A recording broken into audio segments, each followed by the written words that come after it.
नमस्कार. अहमदाबाद विमान दुर्घटना झाली, ज्यामध्ये सर्वात महत्त्वाचा ब्लॅक बॉक्स.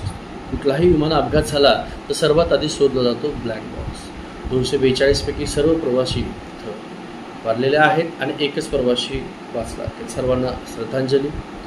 आता नेमकं हा ब्लॅक बॉक्स काय असतो, नेमकं याचं काम काय असतं आणि ब्लॅक बॉक्सचा डेटा साठवू शकतो किती डेटा, आणि भारतामध्ये अशा कोणत्या संस्था आहेत हा ब्लॅक बॉक्स तपासतात. ब्लॅक बॉक्स फक्त अपघातात शोधला जातो का, ब्लॅक बॉक्स सापडला नाही तर नेमकं कारण काय असतं. ब्लॅक बॉक्स हा विमानाच्या कुठल्या भागामध्ये बसवलेला असतो, अपघातानंतर ब्लॅक बॉक्स कशा प्रकारे सुरक्षित राहतो किंवा राहू शकतो, विमान अपघातानंतर ब्लॅक बॉक्सचं महत्त्व काय असतं आणि ब्लॅक बॉक्सची मुख्य कोणते प्रकार असतात. याला ब्लॅक बॉक्स म्हणतात का म्हणतात आणि खरंच हा काळ्या रंगाचा असतो का, या सगळ्या प्रश्नाची उत्तरं तुम्हाला या व्हिडिओमध्ये मिळणार. त्यामुळे शेवटपर्यंत हा व्हिडिओ बघा. व्हिडिओ आवडल्यास नक्की व्हिडिओ लाईक करा, शेअर करा आणि सबस्क्राईब करायला विसरू नका. विमान अपघातानंतर सर्वात आधी शोधला जातो तो ब्लॅक बॉक्स. आता काय आहे तर ब्लॅक बॉक्स म्हणजे विमानातील एक विशेष इलेक्ट्रॉनिक उपकरण असते जे फ्लाईटच्या दरम्यान महत्त्वाचं तांत्रिक आणि आवाजाचं रेकॉर्डिंग साठवून ठेवलं जातं. याला फ्लाईट डेटा रेकॉर्डर FDR आणि शिवार असे दोन प्रकार म्हणतात.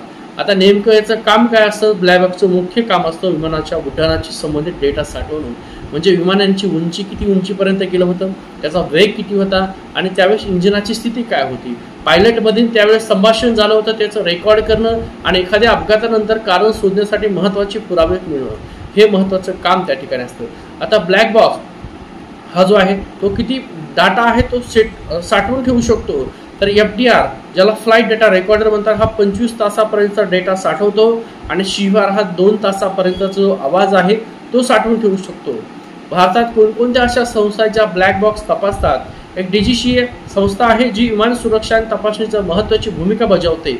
AIB आहे, AAIB आहे जी अपघाताचा तपास करते आणि मोठ्या घटनांमध्ये HAL सारखी संस्था किंवा इस्रो सारख्या संस्था तांत्रिक मदत करतात. आता ब्लॅक बॉक्स फक्त अपघातातच शोधला जातो का, तर होय, मुख्यतः अपघातानंतर किंवा गंभीर विमान तांत्रिक त्रुटी झाल्यावरच हा ब्लॅक बॉक्स तपासला जातो. कधी कधी इमर्जन्सी लँडिंग असेल किंवा सेफ्टी प्रोटोकॉल अंतर्गत या डेटाचा वापर किंवा डेटा तपासला जातो. आता ब्लॅक बॉक्स सापडला नाही तर काय करायचं. जर ब्लॅक बॉक्स सापडला नाही तर तपासात मोठ्या प्रमाणात अडथळा निर्माण होतात. पुरावा न सापडल्याने अपघाताचं नेमकं कारण निश्चित करणं अवघड होतं. अशावेळी अन्य तांत्रिक रेकॉर्ड्स, साक्षीदाराचा जबाब आणि एअर ट्रॅफिक कंट्रोलचा डेटा वापरला जातो. ब्लॅक बॉक्स कुठे बसवलेला असतो तर तो विमानाच्या शेवटच्या भागामध्ये, ज्याला टेल सेक्शन आपण म्हणतो, तिथं बसवलेला असतो. कारण हा अपघातात शेवटचा भाग जास्त वेळ टिकतो आणि कमी नुकसान होतं.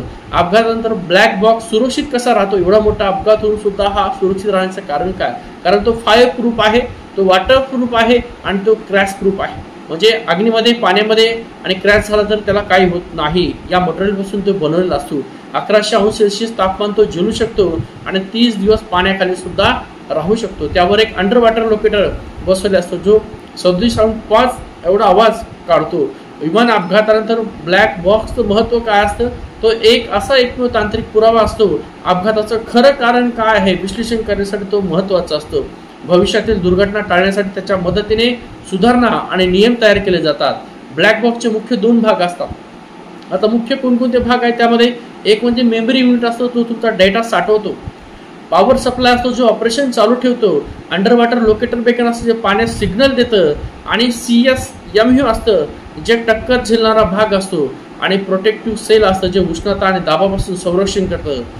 यामुळे आता याला ब्लॅक बॉक्स का म्हणतात, तो खरंच काळा असतो का. प्रत्यक्षात ब्लॅक बॉक्स हा नारंगी रंगाचा असतो, पण सुरुवातीच्या काळात वापरले जाणारे उपकरण काळ्या रंगाचे असतात. ब्लॅक बॉक्स हा शब्द मिस्ट्री किंवा अननोन डेटा दर्शवण्यासाठी वापरला जातो. ब्लॅक बॉक्स हा केवळ एक साधं यंत्र नाही तर एखाद्या विमानाचा अपघातात सत्याचा शोध घेणारा अत्यंत महत्त्वाचा साक्षीदार आहे. त्याच्या मदतीने आपण भविष्यातील हजारो जीव वाचवू शकतो.